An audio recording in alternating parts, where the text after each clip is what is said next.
Hello, my name is James Perez-Rogers. I am a quality engineer with Nasco Healthcare. Today we're going to be showing our immersive room, which works in conjunction with the TERi and DANi immersive mannequins. The system works through a combination of ceiling-mounted projectors, cameras, and lasers, which work in combination to create the immersive space on 3 walls. And the cameras and lasers work together to turn these walls into touchscreens. So what you're seeing here is a gigantic 3-wall touchscreen. I can move through here, which are the different modules which can be used for training purposes with this room. And we'll walk through some of the devices throughout this demo. The first device that we're going to start with is ECG. So if we launch the ECG module, you can see that we have detection of the placement of the 5 leads on the TERi torso. This then translates into the waveform that you can see on the patient monitor. And we also have real-time feedback when these leads are placed or removed.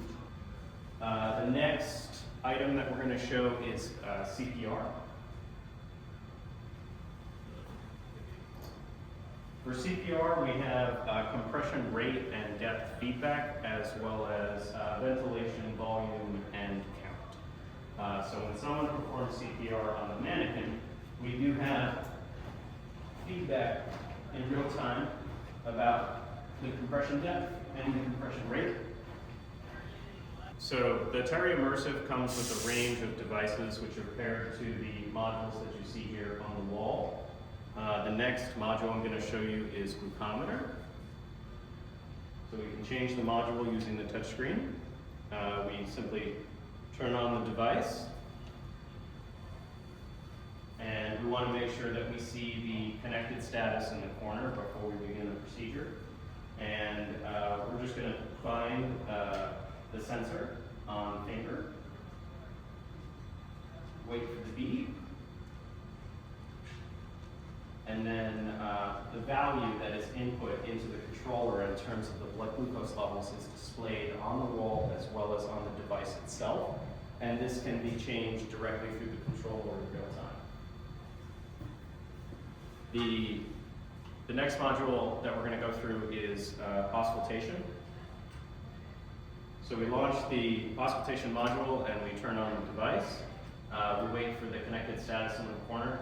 And as you can see here in this diagram, this is the layout in terms of the placement of all of the lung, heart, and bowel RFID sensors. And if I were to auscultate here at Erb's point, we have visual indication of what exactly is being auscultated, where on the mannequin we are, and then we also have the sound playing through the speakers. In this case, the scenario that we're looking at is COPD exacerbation, which would mean that we would expect a wheeze on the exhale of the patient. So if I were to auscultate, in this case the tracheal site on the mannequin, you will hear the patient begin to breathe, as well as the wheeze on the end of the exhale. The next module we're going to look at is ultrasound. This is the ultrasound probe. And just like the other devices, we're going to turn it on and wait for the, in this case, the blue light. And the ultrasound module is located over here. And we're going to wait for the connectivity status to show up. And then I'm simply going to find the ultrasound sensor here in the torso.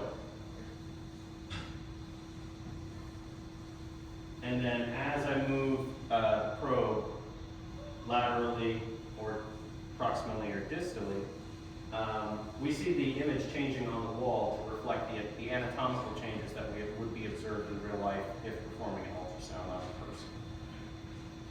The next device that we're going to review is the labs module. This is the device.